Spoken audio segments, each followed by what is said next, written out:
Hey guys! Today we are going to be talking headband sliders.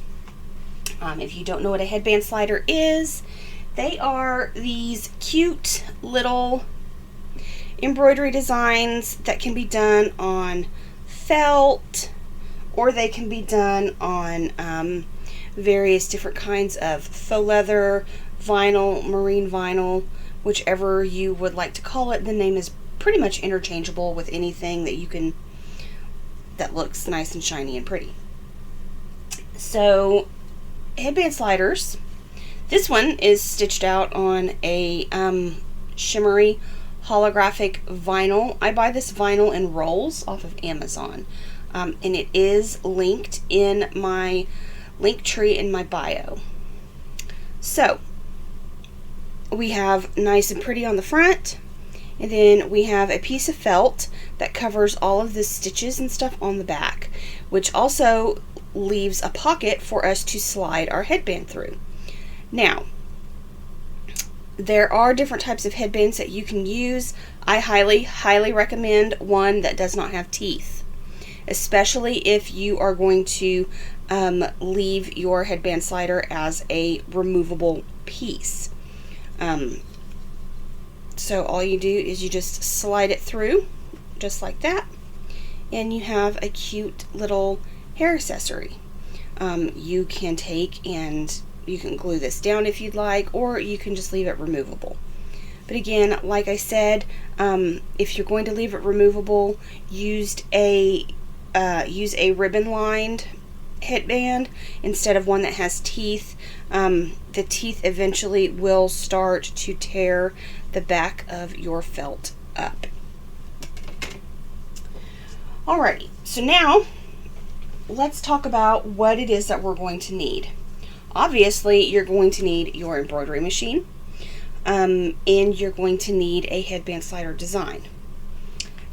This particular design that we are going to use today is this cute little decorative clover. I designed this. This design is available on my website right now, so you can pop on over and purchase it and stitch out your own little clover. We are going to use a holographic vinyl just because it does take a little bit more to stabilize our vinyl, and we'll get into that. That way, it's really easy to stitch out on felt. You just need a piece of Tearaway stabilizer and all that good stuff. But with this stuff, with this vinyl, you need to take an extra step sometimes too. We are going to use a piece of Tearaway stabilizer, just a piece. And we're also going to use some sticky adhesive. This type of vinyl does have a little bit of stretch to it. So we want to make sure that this is stabilized so we don't get any puckers in our design. And by puckering, this is what I mean.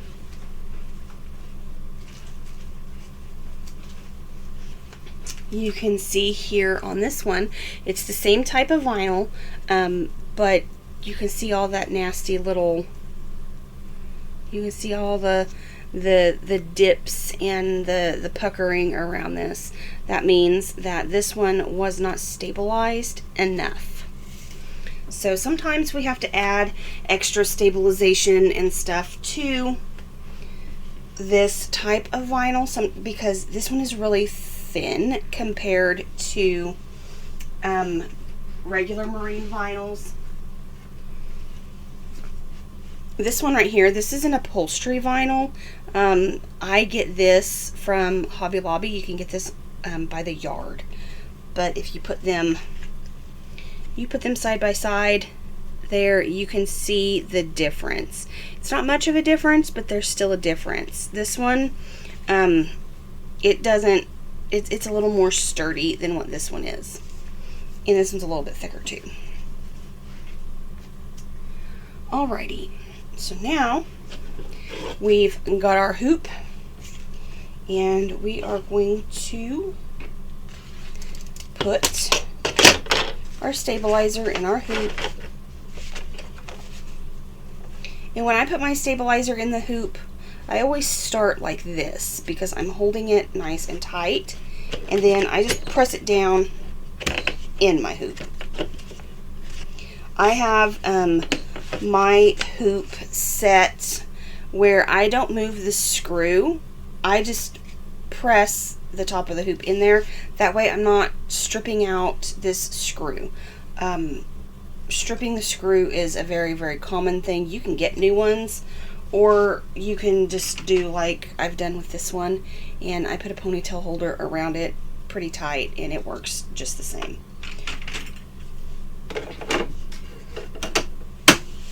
So there we have, we've got our hoop hooped. And now it is on to our vinyl here. Like I said, this is a sticky sort of vinyl. I was using the iron-on stabilizer, but for me it just didn't give a good enough stabilization. This here is just a touch bit thicker, and it seems to be working a little bit better.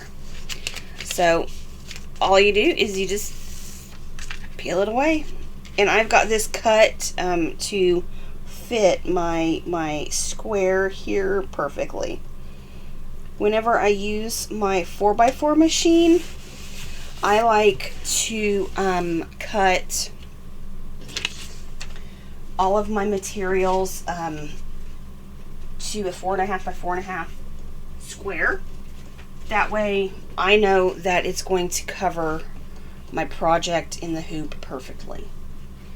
So now you can see that this right here is what this looked like before, all flimsy and whatnot. And now we put our piece of stabilizer on the back of it, and it's pretty stable, right? So definitely a thicker kind of stabilizer on the back of this particular vinyl. Every vinyl is different, and this is kind of one of those that you kind of need to know what you're doing. One of my biggest struggles with embroidery has been knowing when to stabilize correctly and what to stabilize correctly and all that good stuff. So now we're going to pick our thread here, and I'm going to use this lime green from Sim Thread. I like to buy Sim Thread off of Amazon. You can get them in big boxes of multi-colors. That way you'll have, you know, every color of the rainbow. I very rarely have any trouble with this thread. Of course, I use it on single needle machines. I do not have multi-needle machines. Multi-needle machines may or may not give it a little bit of a problem. So, okay. Now we're going to start with our placement stitch. If you buy any of my designs, you will know that my placement stitch is always in gray. So the first one that you see right up here, it's going to be gray, and that means that you just stitch it out on the stabilizer. That way we know where we need to position our piece of vinyl.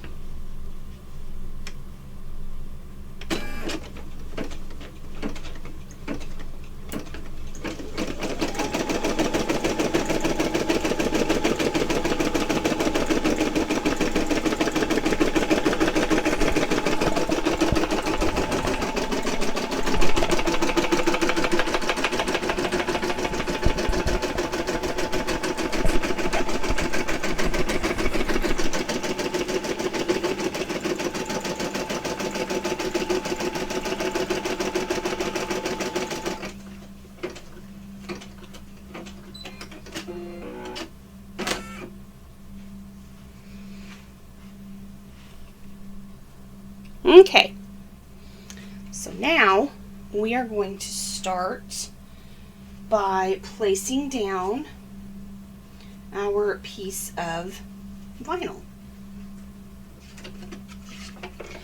And I always like to run my placement stitch with the next color on the list. That way it's just one less color change that I have to do. So if you know single needle machines, you know that sometimes changing out your threads a lot is kind of a pain in the butt. So we just slide our piece right underneath of our needle and foot here, and we just kind of position it in place. You can lift up and make sure that everything is good. Move it down if needed. And then I like to pull my tail. I will hold on to my tail here when we get our first couple of stitches in. That is going to hold our vinyl in place, but holding on to my my tail here keeps it from being pulled under and a potential bird nest being formed underneath. So tip of the day, hold on to your tail before you push the button.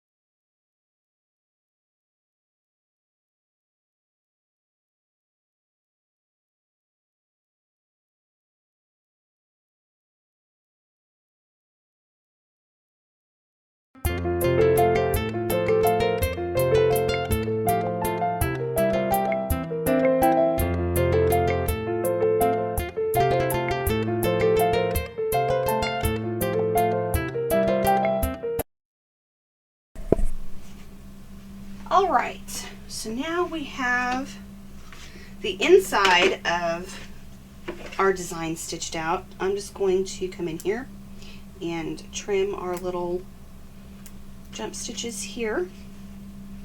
And there we are so far. And these little snips are a game changer.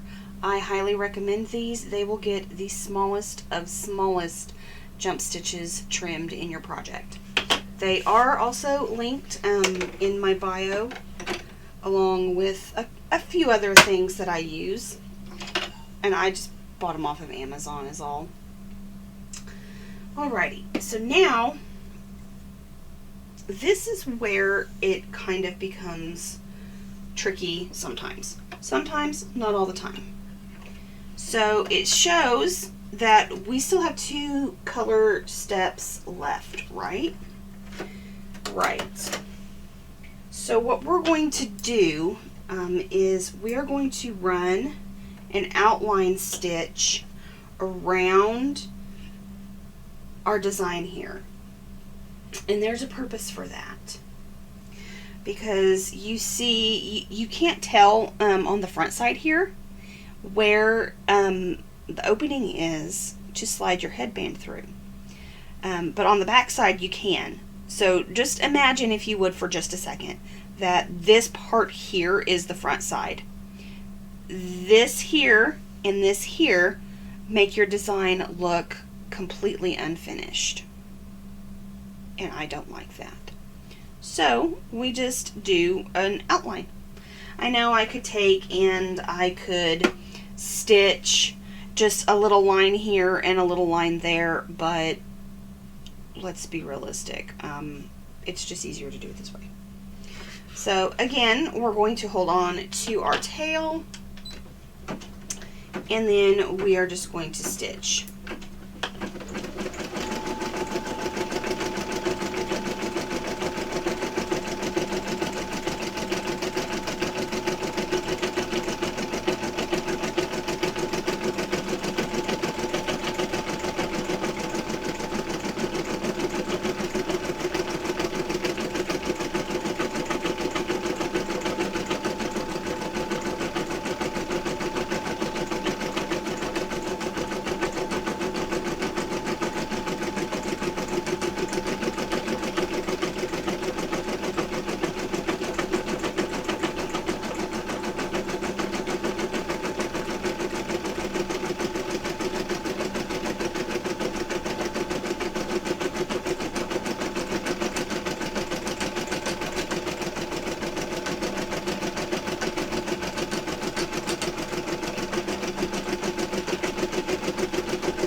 Alrighty, so now that we've done that, we go ahead and we take it off, trim our little jump stitch here, just because if we don't, it could cause some problems. So there we have it with our first little outline. Looks pretty, right? You could totally, if you wanted to use this design as like a large applique piece, you could totally do that. You could just put on your piece of felt backing and stitch this outline, and you would have essentially an oversized felty. But since we are using this as a headband slider, we will go ahead and we're going to cover up everything on the back here with our piece of felt, just like that. And I always like to use a color on the back that is close to what is on the front. So we get it all nice and lined up here. Like I said, I cut my pieces to be the same size front and back. That way I kind of use the front as like a registration mark, so I know to get my back piece lined up in the square completely. So I do not pin anything, I do not spray any adhesive or anything's on the back of these, because our embroidery unit and our machine base kind of hold everything together. So I just hold down in the middle, slide everything under, because our felt slides pretty good. And now we are just going to stitch out the rest of our outline, and I will kind of hold down on it just a little bit, not heavy pressure to where it's going to hinder the base from doing its job, but just enough to where, you know, those first couple of stitches get put in and it holds everything in place.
Okay, perfect. So now we are going to move this out of the way here, and we're going to see about, oops, bringing you guys up a little bit and down to the table. Okay, so now we'll cut our jump stitches here. And it honestly, it doesn't really matter at what point you cut your jump stitches. You can cut them off the hoop, you can cut them on the hoop, it doesn't matter. So now we've got our tearaway, and we will just tear that one away.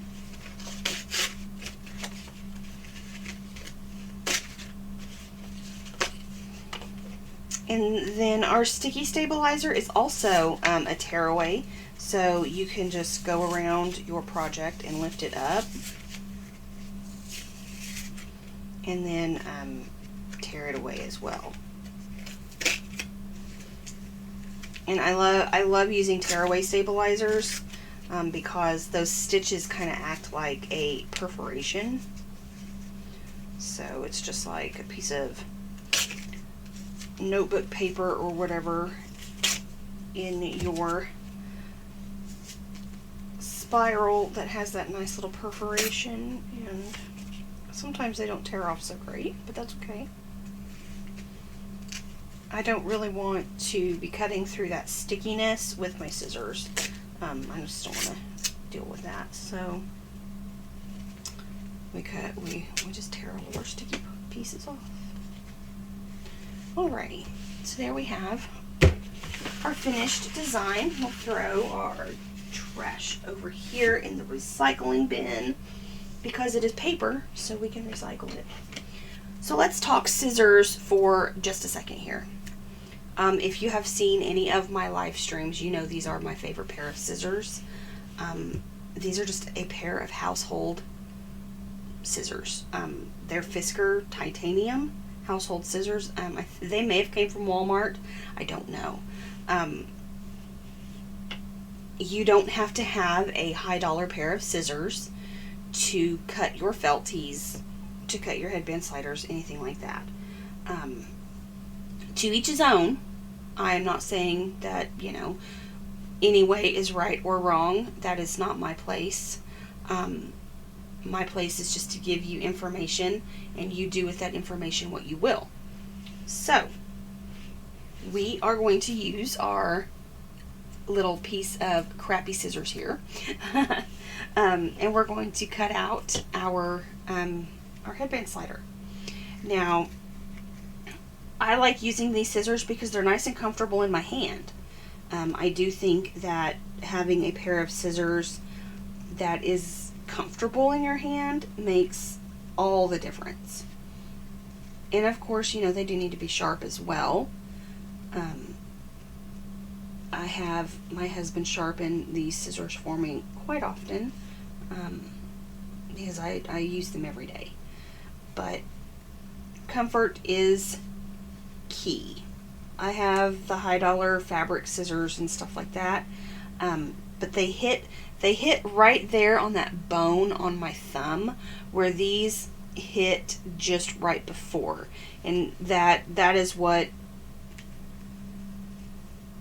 that is my big thing. If a pair of scissors hits that bone, then I can't use them. I don't know why. I can't handle it. So we're just cutting slow and steady. Slow and steady wins the race, right?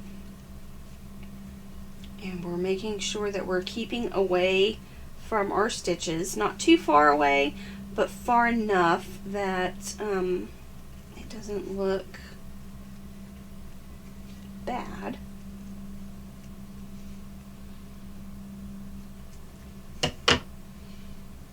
And there we go. There's our little clover all nice and cut out.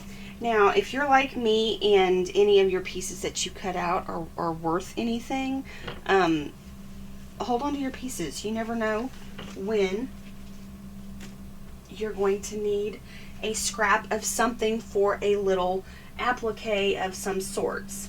Now, you don't have to keep every little single bit and piece of everything.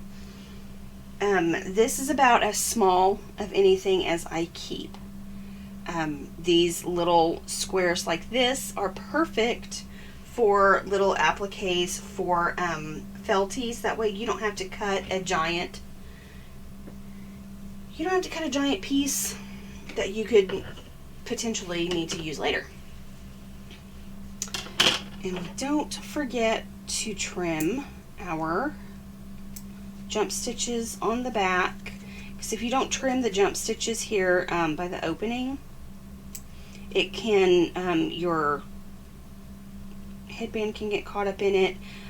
It will, because this is going to come up. Oops. This will come up a little bit with your headband, and if that jump stitch is still there, it's going to make it harder to get your headband through.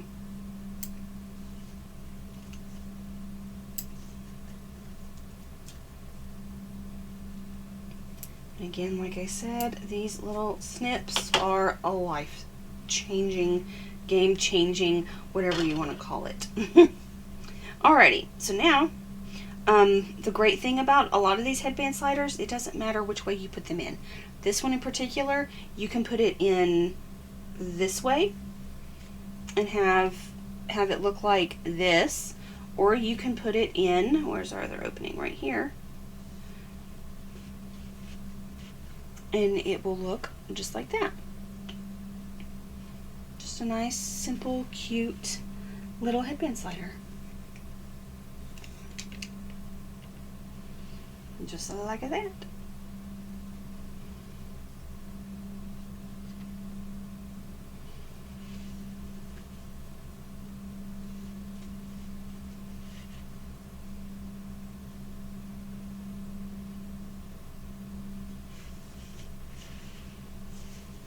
And of course, you can also stitch these out on felt if you'd like. You don't have to stitch them out on faux leather. I completely understand. No big deal. Felt is also a good option. You can get patterned felt. You can get, let's see here. You can get felt that has patterns on it, just like this. I just wanted to see how this was going to look with a design and a pattern, and it actually looks pretty good. So you can use patterns, you can use solids, you can use glitters for that matter. It's all what your imagination allows you to do. So that is it for our video today. We made some really cute headband sliders. These designs are available in my shop, so you can go and purchase them for yourself. Or if you don't have a machine and you just think these are absolutely stinking cute, I can stitch these out for you. You get a felt option and a vinyl option. I will stitch these out for you and mail them to you. So, with that, we are done for this video, for this channel. What am I saying? We're not done for this channel. We have a lot more things to talk about. So that's it for this video. Don't forget to like, follow, subscribe. Hit that little thumbs up sign so a lot more people can see my videos and join in on the fun of embroidery and all the other fun things that we like to do on my channel. If you would like to support my channel in any way, shape, or form, you can buy me a Dr. Pepper. I am a Dr. Pepper addict. You can find that link in my link tree as well. It will take you to my Ko-Fi. I do have a subscription there for you guys if you would like. Follow me on TikTok. We live stream just about every day on TikTok as well. You guys can see most of the time I am doing a design test. So I sit down a couple of nights before and I will digitize a whole bunch of different designs and then we stitch them out live on TikTok. You guys can ask questions and all that good stuff. And if you have questions, join my Facebook group. We have a really great growing community of fellow embroiderers that will give all kinds of help and are a wealth of knowledge. So, I will be seeing everybody again really soon. All of those links are in my bio, and I will talk to everybody again really soon. Bye!